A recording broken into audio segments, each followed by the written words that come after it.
When I was a young man, I remember hearing a statement a lot. Don't put all your eggs in one basket. And basically what they were saying is you have to learn to diversify a little bit when it comes to your investments and all of these type of things. But I think it's also true in running your businesses. I think it's also true in running your departments. Oftentimes, the greatest mistake we make when it comes to HR, the greatest mistake we make when it comes to working with people and working with staff is we put all of our eggs in one basket. Now, some of you are like me. Some of the greatest mistakes you've made in your life is you put all of your trust in one person. And you trusted that one person to take care of everything. That's putting all your eggs in one basket. Now, I want you to notice the wisdom of King David. Now, you're going to look at this today and you're going to go, wow, I hadn't seen that before. It's always been there. But sometimes we just need eyes to see things. 1 Chronicles chapter 27, verses 25 to 31.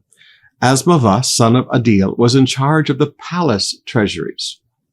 Jonathan, son of Uzziah, was in charge of the regional treasuries throughout the towns, villages, and fortresses of Israel. So he did not have all of the treasuries under one person.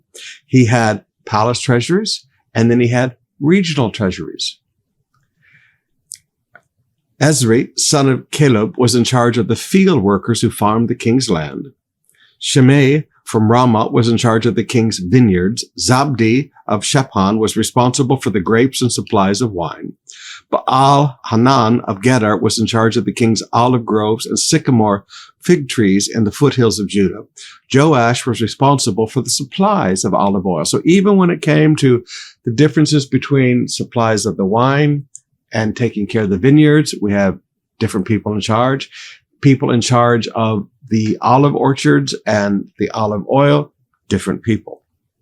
Shitrai from Sharon was in charge of the cattle on the Sharon plain. Shaphat, son of Adlai, was responsible for the cattle in the valleys. Obil, the Ishmaelite, was in charge of the camels. Jediah from Meronoth was in charge of the donkeys. Janiz, the Hagrite, was in charge of the king's flocks of sheep and goats. All these officials were overseers of King David's property.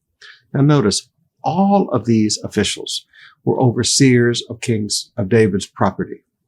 All of these officials, all of them. There was not one person in charge. There was a level of people in charge. Now that way, if one person goes bad, the others are not affected. If you've got Ezri, the son of Caleb, in charge of the field workers and the farmland, if he goes bad, well, the guys who run the regional treasuries and everybody else, they're all fine. Now, I want you to just sit down and think about, because in the world we live in, everybody wants to build these pyramids of authority. Is it really the right thing to do to build a pyramid of authority? Or maybe is the new flattened authority approach that you see in a lot of businesses today where they flatten out the hierarchy? Is that a better approach? You're not putting all your eggs in one basket.